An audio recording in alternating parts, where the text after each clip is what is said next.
4 PM news network में दोस्तों आपका स्वागत है। मैं हूं आपके साथ राशिद ज़हीर। 500 बरस मानिए या 450 मानिए, बहरहाल 22 जनवरी 2024 को वो दिन आ गया कि जब प्राण प्रतिष्ठा श्री रामचंद्र जी के मंदिर में हो गई और प्रधानमंत्री और भारतीय जनता पार्टी के तमाम नेताओं ने एक लंबी लड़ाई लड़कर बहरहाल उस काम को कर दिखाया। सर्वोच्च न्यायालय के आदेश के बाद सभी पक्ष जब ये फैसला आया था उस समय ये सोच रहे थे कि सदियों से चली आ रही इस लड़ाई का या इस कन्फ्लिक्ट का आखिरकार सॉल्यूशन सामने आ गया और बड़े भाइयों के हितों को रखते हुए, उनकी आस्था को सामने रखते हुए अगर फैसला उनके पक्ष में भी चला गया तो सभी पक्षों ने इसको कबूल किया।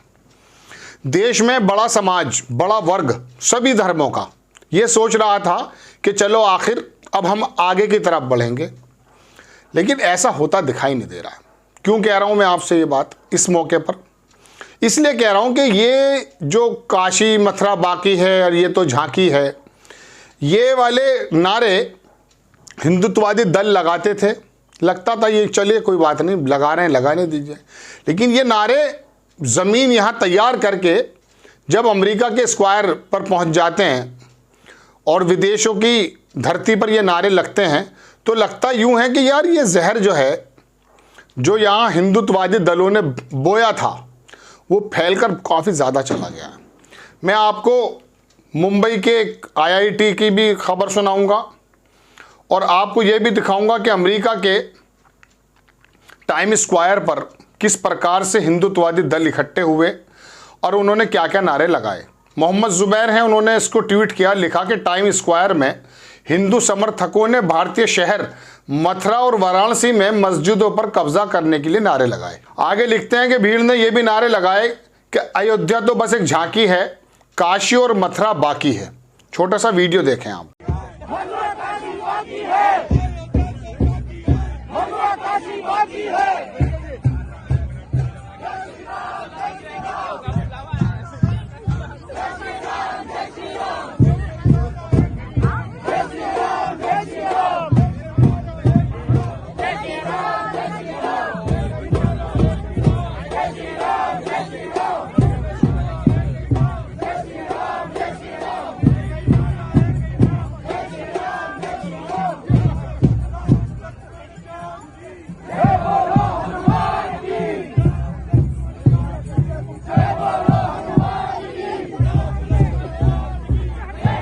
तो ये देख लिया आपने वीडियो। ये हिंदुत्ववाच कोई साइट है, उसने इसको दिखाया है कि अमेरिका के टाइम स्क्वायर पर हिंदू समर्थकों ने ये काम किया। चलिए कर लिया होगा, उसमें क्या परेशानी है, लेकिन आप और मैं और देश का एक बड़ा तबका तो ये सोच रहा था कि चलो हम सदियों की एक लड़ाई से बाहर निकलकर अब नए भारत का निर्माण करेंगे, सब मोहब्बत से प्यार से रहेंगे। लेकिन ये जहर तो बाहर तक चला गया। अमेरिका, लंदन, बड़े बड़े जो मुल्क हैं, जब यहाँ लोग जाते हैं तो अंदाज़ा ये होता है कि शायद अब ये अपने भविष्य को सुधारेगा और भारत के लिए भी कुछ करना कुछ करके दिखाएगा। राजस्व आता है, इसमें कोई दो राय नहीं है, लेकिन ये वहाँ जाकर तो ज़ॉम्बी बन रहे हैं लोग। तो क्या ये सोचने का मौका नहीं है कि एक लड़ाई से अगर निकले हैं तो कहीं दूसरी लड़ाई में तो नहीं फंसेंगे? जिस समाज को दूसरे नंबर का समाज कहा जाता आबादी के एतबार से, वो पूरे भारत में उस फैसला आने के बाद एक शब्द नहीं बोला, कहीं पर भी किसी ने कोई बात नहीं कही। सब राजी हो गए, थक गए थे, लड़ते लड़ते थक भी जाते हैं लोग। यही सोच करके चलिए कोई बात नहीं, हो गया जो होना था, बाकी मस्जिदें हैं, बाकी मंदिर हैं, उनको आबाद कर लेंगे। लेकिन ये बीमारी तो यहाँ के अलावा बाहर तक फैल रही, सराउंडिंग में फैल रही है। जब पढ़ा लिखा समाज, बाहर नौकरी करने जाने वाला समाज, जिसको थोड़ा सभ्य नज़र से देखा जाता है, ये बात दीगर है कि वह वहाँ पर वो शौचालय साफ़ कर रहा हो या गाड़ी चला रहा हो, ये बात दीगर है, लेकिन भारत का नाम IT क्षेत्र में तो है, इसमें तो कोई दो राय नहीं है। अब अगर उस तरह के लोग भी टाइम स्क्वायर पर जा कर के नारेबाजी करते हैं कि अयोध्या तो झांकी है, काशी मथुरा बाकी है, तो क्या आने वाले फिर 500 साल के लिए एक नया तनाज़ा खड़ा होगा? ये सोचने का मकाम है। ठीक 25 साल पहले उड़ीसा में एक ईसाई फैमिली को जलाकर मार दिया गया था। भारतीय जनता पार्टी की सरकार नहीं थी जब, गालिबन शायद अटल बिहारी वाजपेयी का समय हो सकता हो। तो वो नफ़रत ऐसा नहीं कि अभी ज़्यादा हुई है, नफ़रत तो पहले से ही थी। 100 बरस की वो मेहनत, जब शुद्धिकरण की तहरीक चली थी ना, बुनियाद आरएसएस ने वहीं पर डाल दी थी और वो बुनियाद टाइम स्क्वायर तक पहुंच गई है। ये मैं बताने के लिए हाजिर हूँ आपको। आप अगर ये सोच रहे हैं कि 500 बरस की लड़ाई ख़त्म हो गई है, प्राण प्रतिष्ठा हो चुकी है, नहीं, एक नई लड़ाई, नई नफ़रतें, नया वर्गों में विभाजन, उसकी भी बुनियाद ये लोग डाल रहे हैं।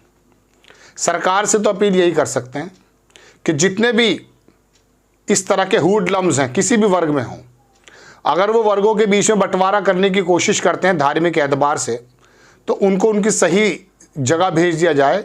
लेकिन वो सरकार तो सही जगह तब भेजेगी ना जब वो इस वाले कर्मकांड में शामिल ना हो। अगर खुद ही इस कर्मकांड में शामिल होगी, खुद ही इस ऐसे हिंदुत्ववादी दल, या मैं कह सकता हूँ कम दिमाग के लोगों के झुंड को तैयार अगर आप करेंगे, तो फिर तो नतीजा यही निकलेगा कि यहाँ की गलियों से लेके टाइम स्क्वायर तक यही नारे लगेंगे। इस झुंड को किस प्रकार से वोटों में तब्दील आप करते हैं तो दुनिया जानती है। लेकिन एक फिल्म आई थी अभी थोड़े दिनों पहले, झुंड के नाम से, मुझे याद है अमिताभ बच्चन की झुंड। उसमें एक बस्ती दिखाई है दर्शकों, उसके अंदर बहुत मलिन बस्ती थी। वहाँ लड़के ट्रेन के आसपास जेबें काटा करते थे, कुछ पर्स वगैरह मारा करते थे। अमिताभ बच्चन उनको फुटबॉल के एक गेम के अंदर मुलव्विस करके उनकी दिलचस्पी जेब कतरे की और पर्स छीनने से वो फुटबॉल के मैचेस में लगा देता है और फिर उसके बाद वो तैयार हो जाते हैं, वो लोग बाहर तक जाते हैं। तो इस झुंड को इस तरह से भी इस्तेमाल किया जा सकता था, लेकिन इस झुंड को इसलिए इस्तेमाल किया जाता है कि 500-500 रुपये दे दिए जाएं, ऐसा भी आरोप लगते हैं। नारेबाजी करो, तलवारबाजी करो, यात्राओं में निकलो, नौकरी हो ना हो, पेट में रोटी हो ना हो, लेकिन इस झुंड को इस्तेमाल आप वोट के लिए करते हैं, ऐसा आरोप है। और ये नेता ज़्यादातर करते हैं। तुम और मैं तो नेता नहीं है ना दर्शकों, हमें तो अपने हित की बात सोचनी चाहिए ना। मैं बता रहा हूँ, आप सुन रहे हैं, आप बता रहे हैं, मैं सुन रहा हूँ। विचार विमर्श से हम अपने भारत का संविधान भी बचा सकते हैं, लोकतंत्र भी बचा सकते हैं और प्यार मोहब्बत का जो भाईचारा है उसको आगे बढ़ा सकते हैं। और अगर चिढ़ाने वाली बात है, अयोध्या के बाद मथुरा बाकी और काशी बाकी वाली बात है, तो कोई दिक्कत नहीं है, जो कुछ होना है वो तो होकर ही रहेगा। आपको खबर कैसी लगी अपनी राय कमेंट्स बॉक्स में ज़रूर दीजिए। चैनल को सब्सक्राइब कीजिए, शेयर कीजिए। नेक्स्ट टाइम मैं किसी खबर के साथ आता हूँ। जय हिंद।